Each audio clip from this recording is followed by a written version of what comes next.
Hello, thank you, Emma. Very lovely to be here in Manchester today. Always a pleasure to be at the National Conference and hear the different conversations and panels and pick things up from that. I am going to talk through some research, and I have some slides. Can you hear me all okay? Yeah. I've got some slides to go through. There's quite a lot of detail on some of the slides. Don't worry about picking it all up as we go through it today. They will be sent to you all after the conference. So if there's something you see that's really interesting and we go through it fairly quickly in the interest of time, you'll have access to them in the future. And you can also watch this presentation back if you really, really want to hear me do it twice. So as Emma mentioned, we've been conducting this tracking research for a number of years. And over the past couple of years, we've conducted the same methodology each year. So they're really able to track the sentiment of the public and of policymakers. So we conduct 20 in-depth interviews, generally telephone interviews, with policymakers. So we're able to talk to them and get a real narrative account of their perceptions of the industry. And as you can see, we also have a spread of regulators, MPs, Lords, those across Labour and Conservative, for example. And we purposely go out to make sure we get that spread. So we have a representative set of views from different parliamentarians and regulators. We also conduct polling with the general public. We conduct a nationally representative survey with over 2,000 members of the public. And these emblems, you'll see, will represent who we're hearing from on the different slides. So if it's the UK map, that's the public. And if it's graphs and statistics, that's the public. And if it's this sort of, I think, House of Parliament, this little emblem, that's the policymakers. And that will be often more narrative, conversational pieces from them as well.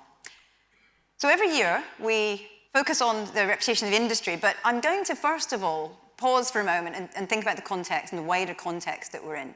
Because that's really important to sometimes we can get very caught up in our own work and our own industries and forget to think about some of that broader contextual points. And this is actually what often drives people's views. It's what drives policymakers' views, and it's what drives the public's views. And I think it's fair to say that there's been a lot going on over the last couple of years. So there's a lot on parliamentarians' minds, and this is just a few examples. We conducted the interviews from May to August this year, so before the current conflict had happened, but obviously there has been a huge amount of global conflict. There are issues both nationally and internationally that parliamentarians and regulators are having to consider. There's a cost of living crisis, which we've also been tracking for a number of years. We consistently find that 80% of the UK public are concerned about rising costs, but we've also found in some global polling that a similar proportion of the people across places such as the US and Germany feel the same. So there's a lot going on in the world, and that contextual point for parliamentarians to consider. We also conduct our own research on the mood of the nation, and that's on our website if you're interested in accessing more of the information about it. And that broader piece around the mood of the nation, I'm afraid to say, is rather glum. So if you want to feel rather depressed, read the whole report. You can see these charts here show how people are feeling about their personal lives and about the UK. Now, it's very pessimistic about the UK. That's sort of net pessimism about the UK, which is actually lower than it was through the pandemic. But the good news is that generally we find people feel more hopeful about their own personal lives. In their day-to-day lives, they find things to be hopeful about. They find ways to survive. But the mood around the UK is pessimistic. We also asked the public, thinking to the future, what they think may improve things. And they were split on whether they feel that a change of government is going to make a difference for the better. And I think the commentary of this person here from Stoke-on-Trent sort of sums up the public view. I don't think it could get much worse. I hope it doesn't. I'm going to be optimistic.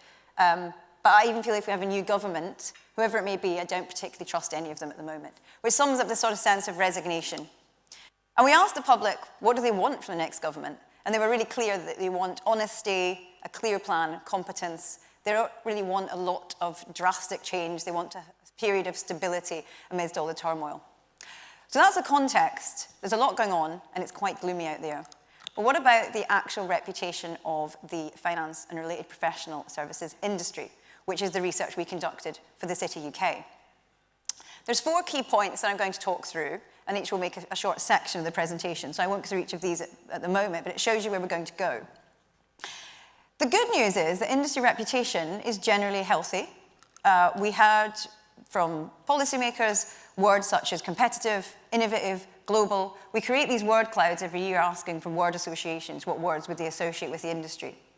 Every year we often see a slightly more negative view from the public. And I think that is because the touch points through which they interact with the industry is either through some stereotypical views or perhaps in their own bank.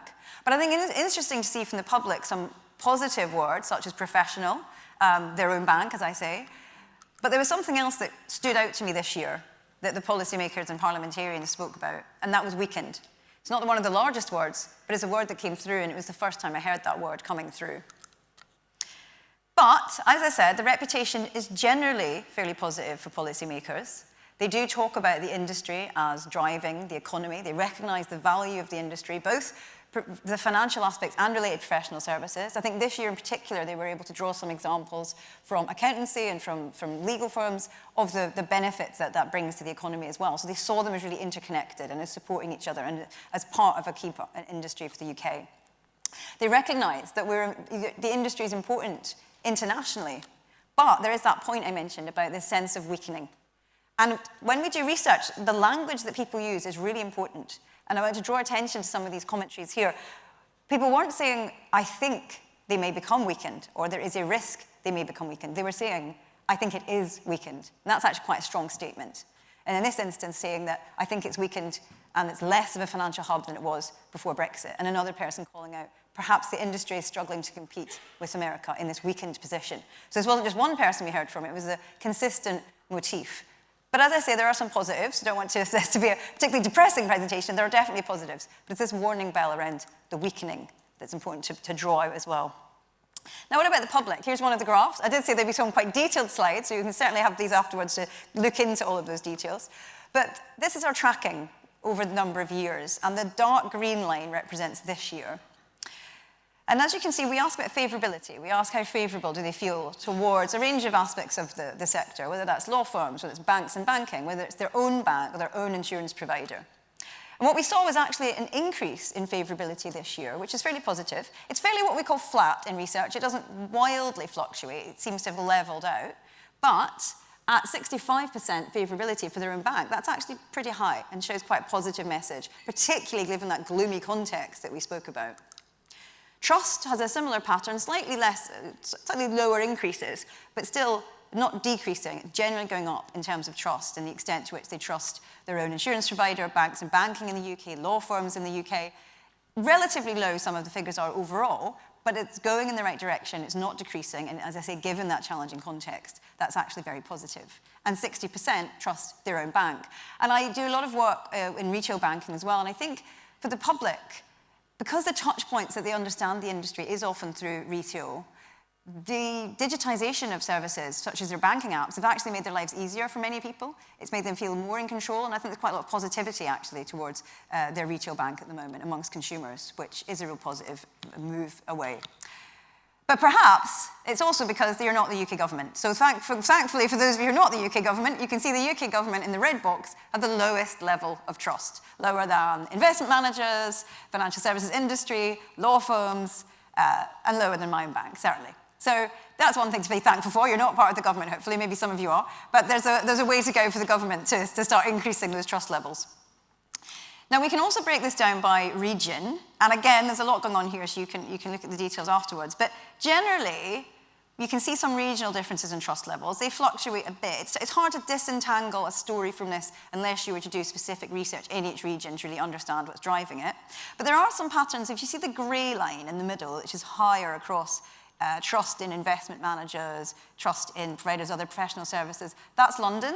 And it does seem to be this higher level of trust of some of these aspects of the industry in London compared to other regions, which interestingly is not repeated when it comes to those aspects of the industry that's more personal. So my own bank, you don't see that grey line being the highest there at some of the other regions where it's higher. So again, that aspect of the touch points people have is perhaps reflective of more people in London being familiar with the industry or knowing people working in the industry. But we can see that there's a level of trust and a fairly high level of trust, for example, from my own bank across the regions, although there is some fluctuation. So fairly positive, given that gloomy context, particularly how the public are feeling, and parliamentarians can recognise the benefits of the industry. And the industry is still viewed as a real key driver of the economy, trusted and respected globally. Three key aspects of this came out. There's a recognition that there's a strong centre for finance and trade globally, that there's a huge amount of value, for example, through arbitration and international trade. Parliamentarians also recognise that it is a driver of the UK economy, that as an employer and as an investor and as someone able to sort of drive the economy in the UK, it's a massively important part of that and a massively important industry that needs to be looked after.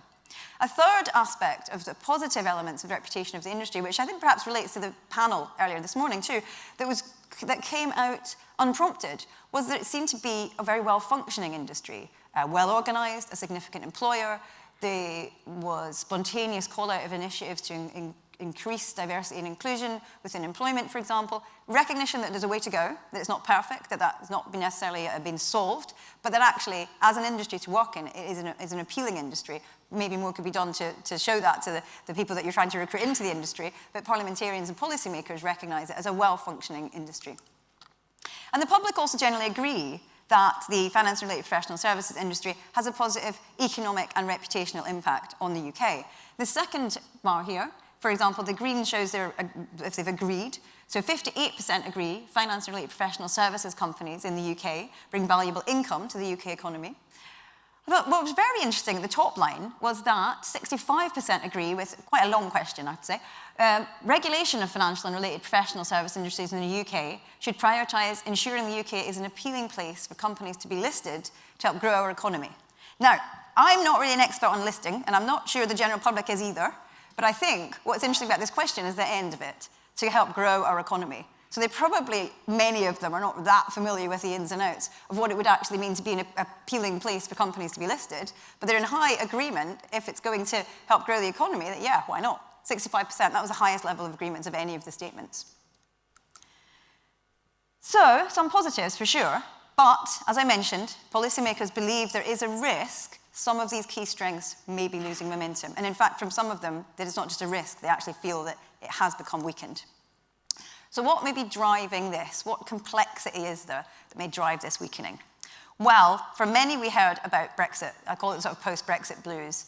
And also some spoke about the mini-budget last year and some of the reputational damage that had come from that. But across each of these 4 points, what I found very interesting this year was a sense of pulling apart, that the issues that matter were consistent, but the reasons why they matter, or the way in which they matter, or the solutions that policymakers are looking for would really differ depending on their party affiliations or their standpoints.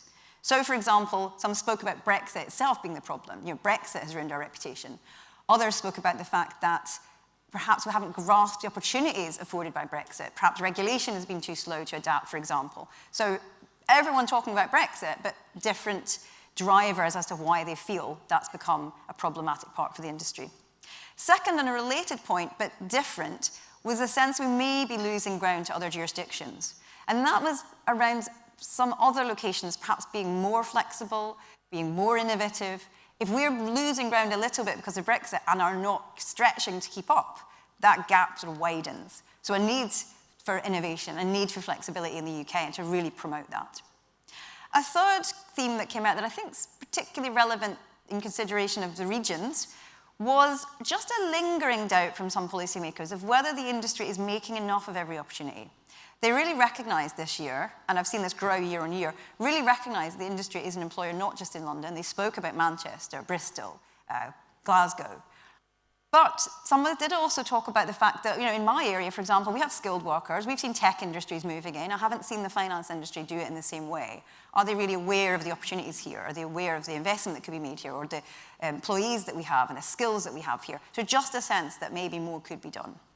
And the fourth challenge that came up repeatedly was this ongoing challenge of green finance. For some, it's very important that we get it right, and they spoke about that, and they see it as an opportunity. There's significant demand for green finance alternatives, for decarbonisation, but a bit of an eye roll too. We've been talking about it for a long time. Are we getting it right? What do we really need to do? And actually, for some, also seeing they feel green finance is a little bit of a smokescreen, and actually the focus should just be on growing the economy, should just be on the finances. But a split again, and everyone talking a bit about the challenge of green finance. How do we get it right? Are we doing enough? It's still on the agenda for these policymakers. So some things to think about in terms of challenges, and they often sort of pull apart. But what we also heard was a lot about regulation this year, and that's perhaps understandable given some of the bills that have been going through. And what we heard from policymakers was a desire for a focus on openness and competitiveness. But they want that to work with regulation to maintain trust in our system. So that's another balancing act. I think this is a year of balancing acts, and next year we might see where it's fallen and which direction it's fallen in. So again, there was a tension with some policymakers talking about the fact that we need to have less government intervention. We need freedom, flexibility. You can see from the comment here, Britain and UK's position on the world stage is still pretty healthy, but it comes down to competitiveness. If we want to regain our position, we have to be more competitive. If we want to see ourselves back at the top of the league, we've got to lift the dead hand of government. Now, that was really in contrast to other policymakers and regulators who really called out that our regulation is part of the success story of our industry, that we're seen to be stable, well-functioning industry, that we're seen to have consumer protection in place. And there are emerging risks to be aware of, so related to AI and crypto, for example, and finance crime. So we need to continue to promote and maintain this strong regulation, as we see from this comment here. The industry should speak out more on regulation and auditing that's occurring. In terms of perceptions, I'd want to tell that story of stability. So a lot of discussion about regulation, but two different perceptions again. Overall, though, policymakers are ultimately seeking regulation that is proportionate, they often mention, and errs towards reward, but without compromising on risk. But they also care about their constituents. They care about the public, and the UK public are in the doldrums at the moment. And so they also want to hear how their constituents are being helped and how their areas at regional levels are being helped and supported. So it's a balancing act, and there's a lot of different stories to tell. So in summary, before we go into the questions, there's some good news. The good news, the industry is still held in high regard. The public are also fairly warm, and I think in the context, that's very positive. And certainly post-2008, when I've been doing these focus groups and talking to the public for many, many years, I'm afraid if you talk to them about banking 10 years ago, they would have a much more negative view. Now, they're really quite warm to it. They'll say, oh, my bank is fine, it helps me, they're a pretty good industry. So it's fairly positive. And I think there's a real success story there to continue to be told. And this year I saw the strength of related professional services also coming to the fore more, unprompted, policymakers mentioning the value of the related professional services. But there's some bad news too. There is this warning bell. Is the industry weakened? If so, what can be done about it? And there's this balancing act. As I mentioned, it's felt to me of a year of tensions. Everything's spinning. Next year we'll see where it falls. Working with the government to create an open landscape for international competitiveness versus also protecting our well-respected, well-functioning industry is key for the future. And they really shouldn't be seen as two things. They should be seen as something that was going to work together for the future. And this is also where there will clearly be a strong role for the TheCityUK in this transition and having these conversations. So perhaps next year we shall see where it's fallen from this year of tensions this year. But overall, fairly positive. Thank you.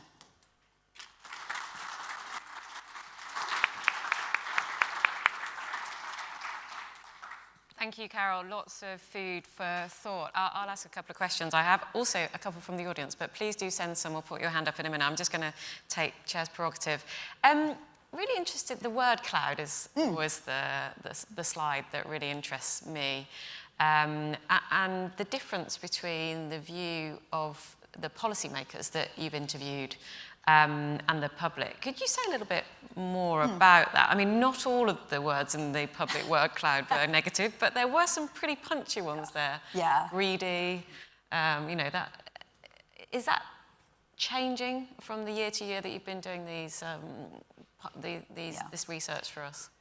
I think it is changing. I think we're seeing more of the recognition of the positives of professional, for example, and we saw bank came out strongly. As I mentioned, I think we have to remember the touch points through which your average member of the public has with the industry is their bank and their insurance providers. They really don't understand or want to actually understand the ins and outs, some of the other complex aspects of the industry. So it's these touch points through which they'll assess the industry. And actually, I think retail banking is doing pretty good with customer service, with digitization. I know there's some concerns about branch closures, for example, but the vast majority of people actually are very happy going onto their app and doing their banking and feel they get a relatively good service. So I think that means there's some quite positive warmth towards the industry. There are others who obviously are more familiar with the industry, maybe work in it or know people that work in it. And then I think that what we see in those negative tropes is cultural stories that people fall back on. The films people have watched, the media representation, people have watched the Wolf of Wall Street, has maybe nothing to do with how you're actually operating, but that's the type of things people will learn from these tropes of greedy bankers without really thinking it through. And that's what we often hear from the public is these sort of stereotypes and tropes, cultural stereotypes can still be very powerful to people. And I think that's where we see that coming through. And actually we had a question about the lower trust and favourability in other parts of the industry compared to my bank, which you've touched on. So I thought I'd ask you about this, and thank you to whoever asked this question. This person says that, do you think the lower trust and favourability to the wider industry beyond my bank is related to the fact that many people are not as engaged with their own insurance or pension products? And could we expect this to improve, perhaps, as we see increased accessibility via digitalisation to change this? So obviously, most of us in this room will have our own banking app, but we may not be tracking our pensions in the same way. But as the public starts to do that more and more, and perhaps with their insurance provider as well, or different parts of the industry, do you think that might change over time? Absolutely, yeah, I think so. I mean, I've just did a piece actually on the new personalised guidance that may be available, looking at how people engage with pensions and doing an experiment to see the extent to which they will engage online with different types of information to help them in their decumulation journey. So I think the more and more people are given sort of choice architecture and help and support in a simple digitised way, the more they'll feel, oh, they're on my side, they're here to help me, and we'll see that warmth. Because it's absolutely true that people make more sense of things through the personal connection they have to it, not through abstract concepts. And it's much easier to be warm towards things that people have a personal connection to, such as their bank, than something abstract, such as an investment manager, who they really have no relationship or consideration of their relationship to. And I think that's where some of those lower scores come from, as opposed to people actively distrusting these aspects of the industry. They're just not really familiar, it isn't humanized to them. And the more that we see engagement with things such as insurance products or pensions that feels like it puts people into control and helps them in life, we'll see that increase. And I also, I mean, anyone in insurance who ever does consumer research will recognize this. I always hear when people talk about insurance, you know, oh, they'll never pay it out. Well, actually, I made a claim, they were good. But the initial reaction is, oh, they won't help me. But then actually, in my experience, they have. So again, it's kind of overcoming some of those cultural stereotypes. That was important for ensuring that trust increases. Okay, excellent. And actually, the next question's about that. What do you think the most useful thing the industry could do to shift the way it's perceived? Well, that's a good question. And Has anything come out in some of your conversations, maybe with the policymakers? Yeah, I mean, policymakers do talk about the need for the industry to keep telling the stories, not just facts and figures, but actually the stories of the way it benefits regions. Because one spoke about, for example, you know, you can go through, maybe, I think it was Leeds, maybe Manchester, you can see investment that's happening, you can see the hoardings that are up, but the public don't necessarily know that's come from the industry. So making that connection, again, that sort of personalisation, the policymaker did speak about how important that is, that people, their constituents, can really connect to the benefits the industry has for them on that personal level. Mm-hmm. Excellent, thank you. We've got an accolade from you here. Great research shared by Dr. McNaughton, so thank you. From the research, did you get a sense of how policymakers view their role in climate change relative to the industry? And do they view themselves as the primary driver, or do they see the private sector as driving positive change? That's a really good question. There's a few things to unpack there. I think, as I mentioned, there was a bit of a divide, even with policymakers, on their views. And that wasn't just along party lines. Some of the Conservative MPs I interviewed felt that more needs to be done in tackling climate change and green finance. Others not, that the industry should just focus on growth, and it's not really their business to be worrying about some of the green elements, or that shouldn't be the kind of focus. But I think very much policymakers do feel there's a policy role. It has to be driven by policy and the decisions that are made relating to policy. But that then the mechanisms through which that can be delivered and can make a difference has to come from the private sector. So they see that there's a real interconnection of it, but not that they are divorced from that at all. I mean, the challenge is if they themselves are not in agreement on what needs to be done, how do you then move forward in an effective way? Yes, indeed, that is a challenge. I'm sure it'll be a challenge going forward. Quite a number of the slides in your presentation really brought out this new word that you said you hadn't seen before that is associated with our industry, with the policymakers, of weakened, which was quite a start, really. As you said, it wasn't weakening, it was weakened. Could you say a little bit more about that and the role that the dreaded B word, Brexit, plays in that, and whether beyond Brexit there were other factors that they were talking about? Yeah, Brexit did come up repeatedly as an element. It hasn't for a few years. No, I think if the pandemic did anything, it sort of took Brexit off the centre stage at least. But now, nobody wants to talk about the pandemic. I've noticed we've all got a collective amnesia now about what just happened a few years ago. So now it's like, oh, Brexit happened, didn't it? Oh, dear. So, yes, there was a sense, as I say, there was a real split with Brexit, because some people support Brexit, obviously, and supported the opportunities that Brexit could have brought. And what their concern was is we haven't realised those opportunities. We haven't been able to realise the opportunities that Brexit actually should have brought. That was the problem. And in doing so, we've weakened ourselves, whereas others felt Brexit is what has weakened us. Our reputation has been tarnished. We are seen as a more closed, less innovative place to do business with and to be part of and to attract global talent, for example. So that was the two narratives about Brexit. But I think I also did hear about, not concerns, actually almost accolades that in some other jurisdictions, Dubai came up and America came up, there is perhaps more flexibility or there's more innovation. And so it's also that we can't be too inwards looking. We have to look at what's happening elsewhere and be able to keep up, or take the best of what they're doing and then put our spin on it. Do it in a particularly effective way, but don't be closed off from what is happening in the global stage and where our place is in it or could be in it and how we get there. Excellent, that's really interesting. So we've got a couple of questions here from the audience. Thank you for this. I'm going to take them together.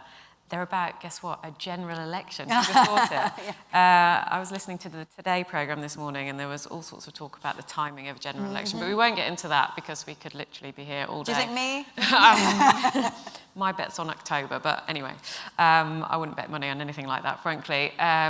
Who knows would be my best answer. But thinking ahead to next year, thank you for the question from the audience on this. Will the heat of a general election campaign affect how policymakers view our industry?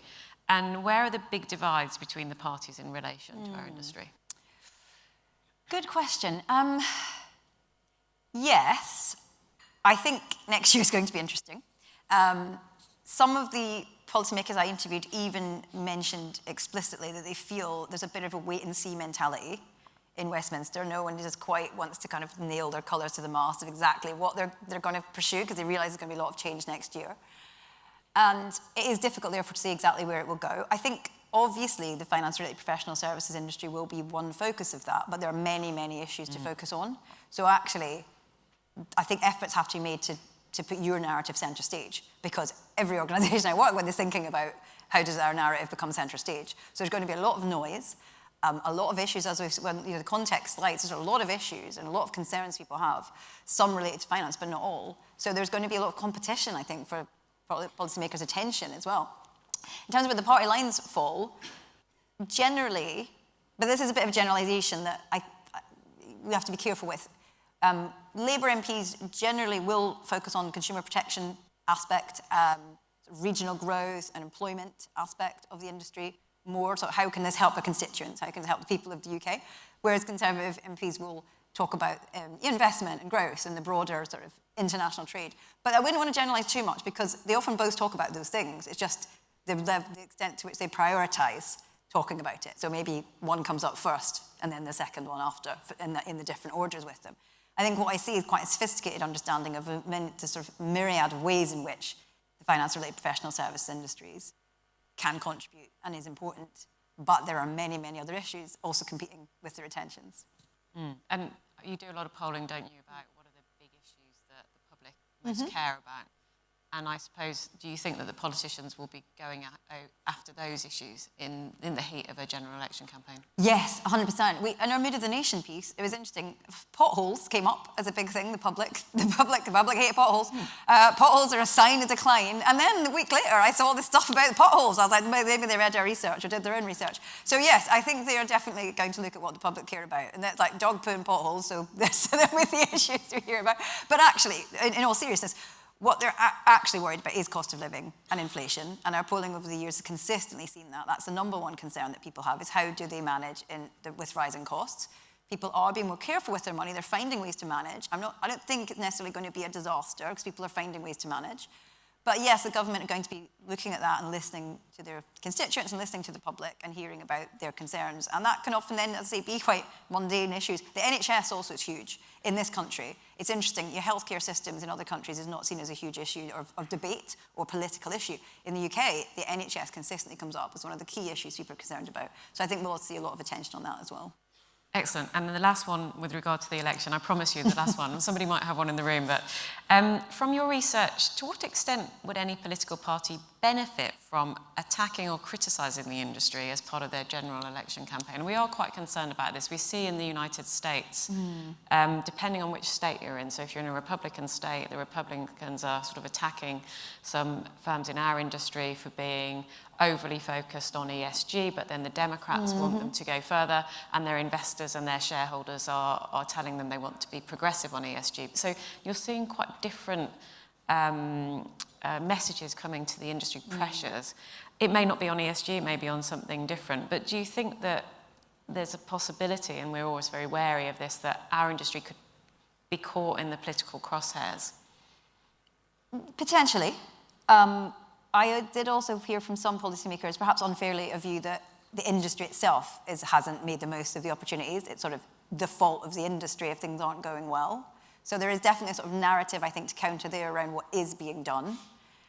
I don't think it would really particularly benefit them to critique the finance-related professional services industry particularly, and I didn't hear any single thing they were concerned about. But as we mentioned, there's a lot of tensions, and you can't please all the people all the time. Whatever you do, there seems to be an opposing view that someone else isn't happy with.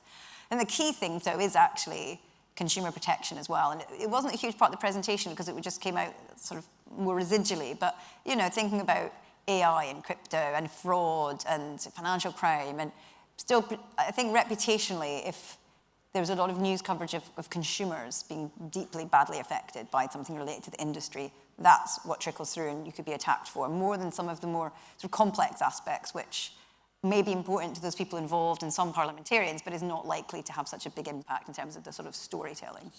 Great, thank you. Now, I've still got more questions on the app. By the way, this is the most active year, so if you're there on your phone doing this or online, thank you so much.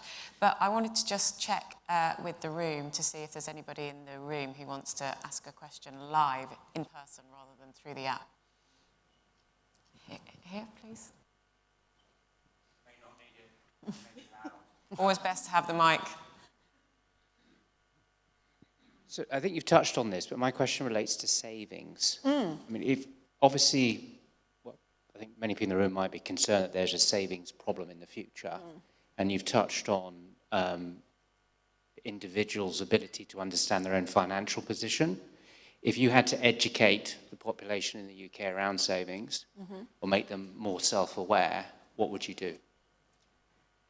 Very good question. I mean, in much of the more experimental design that we do, it is often looking at things such as that, different kinds of dashboards or financial information or coaching that can be used to help people engage with their finances in effective ways, and choice architecture within that, as you'll be very familiar with, that can help people, you know, save simply, for example, and see how they're growing their savings. And there is an important mindset element that underpins behaviour, though. You know, you can only go so far with a nicely designed app or some information. People have to really care about it, and I think now is a really important time to tap into that, because I've seen partly post-pandemic and partly cost of living crisis concerns means people are thinking about their monies more than they ever have before. Sometimes money it's important to people, but it's quite low engagement. It's just something that was there. You know, your average, I always say, because I work in finance a lot, and the people I talk to work in finance, most people don't care about finance as much as we do. They don't find it that interesting. That's just a fact. And now, so I'm seeing people really thinking about their money in different ways. We did some polling recently. It showed about a third of the population are seeking to save more to respond to rising costs, actually have more of a buffer. I think through the pandemic, people sort of inadvertently were able to save because they weren't going out, and they've seen how that can happen.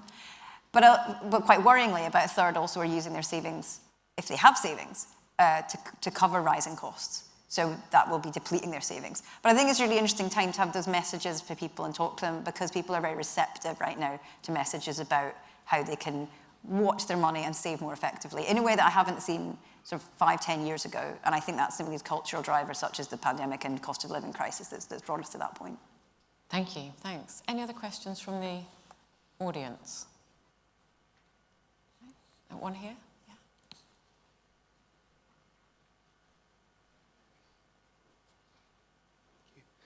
Hi, Greg Hutchings from the Financial Services Skills Commission. Great research, love it. But I wanted to ask about this idea of how we attract people into the sector and also get people excited about their careers against this backdrop firms often are working with that.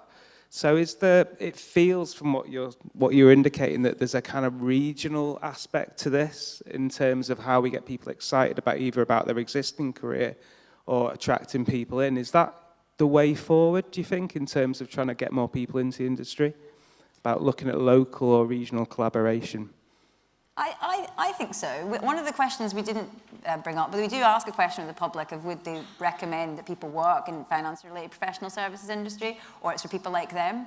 And there is quite a relatively high level of agreement on that. And I think we do see some difference at regional levels. Obviously, where there are known hubs, and that isn't just London, where there are known hubs, that'll be higher because people learn through people around them. And so, telling those stories, that's how people actually really want to do something because they know someone that does it and it's good. That's really important also at regional levels, I think, of what are the opportunities, where can people work, what does that look like? That's when people start to think, oh, this could be for me.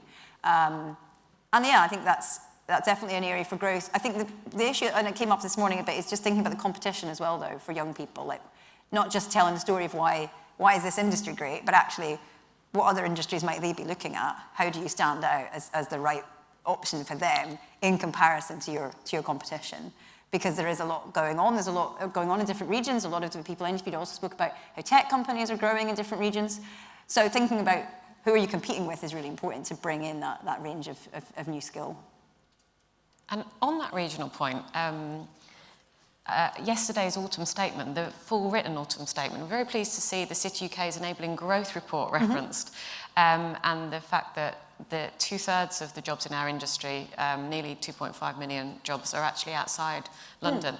Is this something that policymakers and perhaps the public have a better understanding of now? Because obviously the stereotypical view was that the financial services industry is very much based in the city of London. But one of our Miles always jokes that you can't have a TheCityUK meeting without saying 2/3 of the jobs are outside London, so I thought I'd better repeat it once more. But is there a better understanding of that, both with policymakers and the public? With policymakers, I definitely think so. Well done, your message is getting through, I think.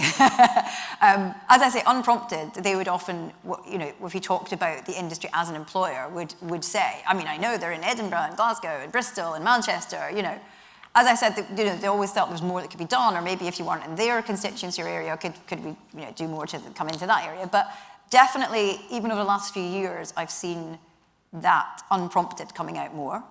And the City of London is important. People don't want it to level down. They're talking about a weakening. This is really important that the City of London is still seen as a centre for finance.